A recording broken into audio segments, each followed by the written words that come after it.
What's up everybody, DRJ here, and today I wanted to bring you a review so far of Dayz. So, it's a review so far because the game is obviously still in progress. It's in alpha stages. Patch 1.72.3 is the most current patch. And then, I have more playtime than it would warrant a first or initial impressions. I think I'm sitting somewhere around 60, maybe 70 hours to give you guys an idea of where I'm at in the game. I don't think there's a whole lot I haven't done. Been about just everywhere. So, first of all, before I get into anything, I just want to say that this game has come closer than anything else in probably like the last 8, maybe, God, almost 10 years in bringing back that initial feeling of what got me into gaming in the first place. I shouldn't necessarily what got me into gaming in the first place. In the first place, it was, Nintendo or Atari when I was a kid. But what I fell in love with gaming was, when I was playing competitive Battlefield and BFE, and I just wanted to, come home every day and play. You can't wait to, hop on another server, and, you feel compelled to learn and read as much about the game as possible, and, just play as hard as you can. And Dayz, for me, is another game that's very similar to that. I just can't wait to get home to play it. And, I think a lot of that reason is because it is so different from, that accommodation style COD game that's out there. It's not just game, but obviously that's the way that gaming has shifted over the last 10 years. More, skill equalizers, moving away from skill-based games, more skill equalizers, accommodating them, and basically lowering the skill ceiling. So it's harder for good players to shine, easier for mediocre players to rise to the top. Obviously Dayz isn't a competitive FPS or anything like that, but it's that high risk, high reward gameplay, and it's definitely not instant respawn frag X3. It feels fantastic. I love it.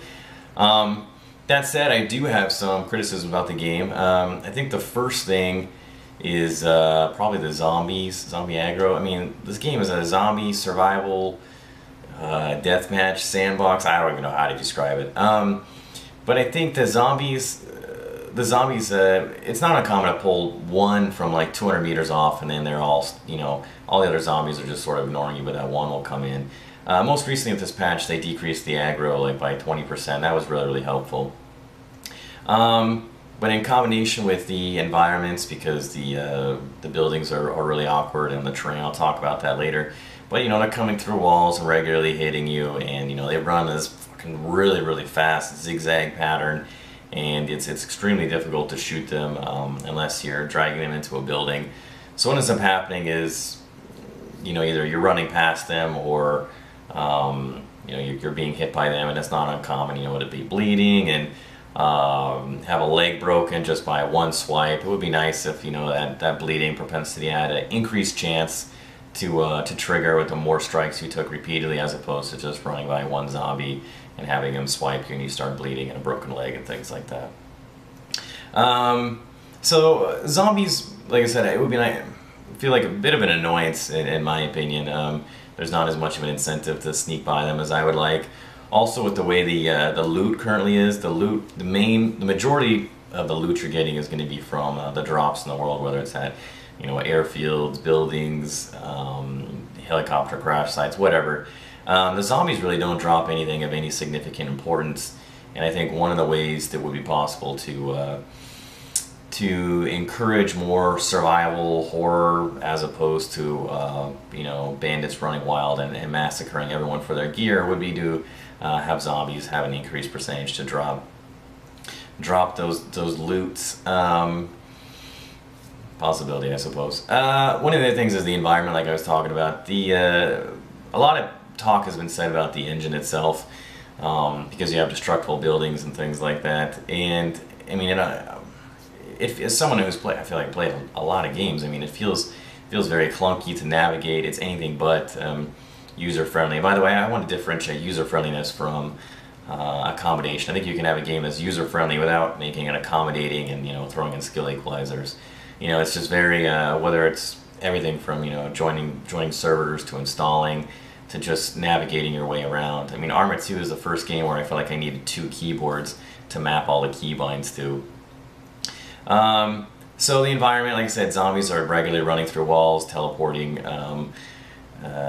You can easily be glitched and fall through floors, fall through railings, fall off stairs, walk off the last 2 feet of 2 feet of a stairwell or something, break your legs, die. So stuff like that is really all too common. Really, really frustrating. Like I said, it feels very clunky oftentimes, and the game would be much more enjoyable with a more streamlined user interface and an environment. PvP combat is something else that people have been sort of railing this game on the forums for. They're upset because they feel like this game has started to shift away from something more survival, you know, bandits robbing you, to people basically just killing everyone on sight and oftentimes not even bothering to take their loot. It's just killing them. I mean, part of me feels like this is unavoidable once you start having large populations playing this game. It's, you know, population dynamics, you know, once, you know, every time you reach these new population thresholds, it changes the way the game plays. You know, it's hard to know what the answer is to this. I think the first problem is sniper rifles. I mean, Jesus. And I almost have to laugh at a lot of the videos that I've seen out there, like the top tier PvP videos out there sniping, and people making it to be like some really big deal in this game. And you have some guy who's like, you know, they're on voice comms together, and like, Bravo, this is Delta 419er. Do you copy? We have a potential looter on the airfield, over. And then you got the other guy who's like, yeah, Delta, this is Bravo 46925er. Confirmation, you know, looter on the airfield. And you go back to the other guy, and he's like, can you please make sure he is a looter, not a zombie, you know, over. And then, you know, fast forward like 15 minutes, and, you know, the spotter that they have set up there is like, you know, break over Delta 462, you can, you are cleared to liberate his beans and pasta. And then they take the shot. It's so goofy. It's a sniper's paradise. And as anyone, you know, may or may not have seen that video that I put up, I mean, I'm not a big fan of sniping almost in any FPS style games. I feel like it encourages a whole lot of nonsense, and I think it's a huge skill equalizer.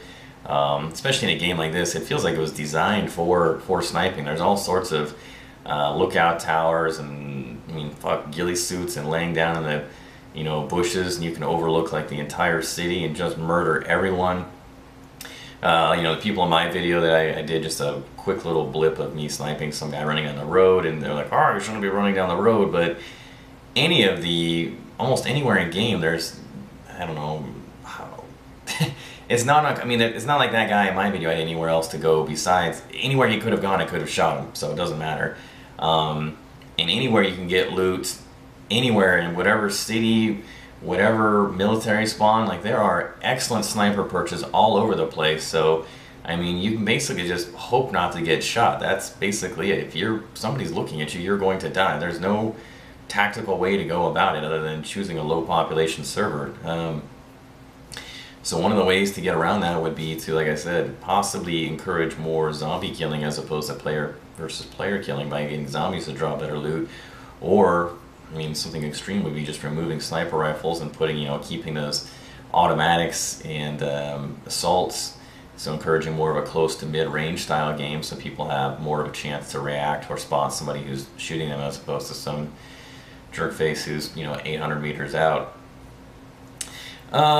The last thing I want to talk about is basically like the travel time. Big thread on the forums once again, you know, how long it takes to get from point A to point B, and it's tough. I mean, if you just load in the server and run from like one side to the other, it's not terribly long. I mean, that said, not terribly long. I mean, it reminds me of like running from, you know, like Orgrimmar to like the bottom side of Durotar or something in the beginning of the game to, I don't know, get gear from a friend or find a mailbox, whatever it was. Anyway, it's a long ways, and the vehicles in this game are so rare that what ends up happening is they're hoarded as like a commodity, and it would be nice to either have, I don't know, say more vehicles would necessarily be the answer. But it would be fun to play around with the idea of more vehicles. Like I've seen like one or two vehicles in nearly 70 hours playtime. I've just seen one or two. I've never had one myself. Never actually driven one. I've just seen one or two. Um, Maybe have, you know, a greater density of tiered areas, you know, moving your way up to the airfield or something like that, you know, more places where you can search to decrease the feel of, you know, I think somebody was jokingly labeled, you know, Dayz as a marathon simulator game, because all you do is run. And you know, it's I like the idea. I mean, you don't want to make this game an instant gratification. You don't want to turn it into an instant respawn frag X3 shipment, you know, clusterfuck. But at the same time, you know, there is a hell of a lot of travel time, and there's not a lot in between point A and point B when you get there. So maybe some more vehicles, maybe some more places to loot along the way. You know, if you make every spot in the game a hotbed, then you're going to decrease those, you know, target-rich environments like Electro and Cherno, which can be a lot of fun. But at the same time, a lot of those other areas right now are so worthless to even bother looting, that people just skip them entirely and go straight for Cherno or Electro. So it'd be nice to see some kind of balance with that. Overall, regardless of the criticisms and critiques I have of this game, I'm having an absolute blast. This is by far the most enjoyable game I have out, or that's out that I'm playing right now. And I would recommend anybody to pick this up if you know, especially if you used to play games, you know, back in the day and you felt a little, what's the word? You've lost some of that to go back and play games again. So I think that for me, this has really brought a lot of that back. So hopefully good things to come in the future. And I know that you know, I can only imagine what it's like to be a big name dev at one of those companies like Blizz. You know, any of the AAA companies, BioWare, Bethesda. We'll have to see. I'm sure they're, you know, maybe they're going to be rethinking their thought processes on, you know, the games they'll be putting out in the future. I would love to see that pendulum shift in the future to something more like rewarding, like I said, to skill-based versus accommodation-based gaming. And hopefully in 10 years, when that happens, we can look back and, you know, say that maybe Dayz was the straw that broke the camel's back and encouraged devs to go back to a similar way of making games how they used to. As always, comments, criticisms, critiques, let me know what you guys think.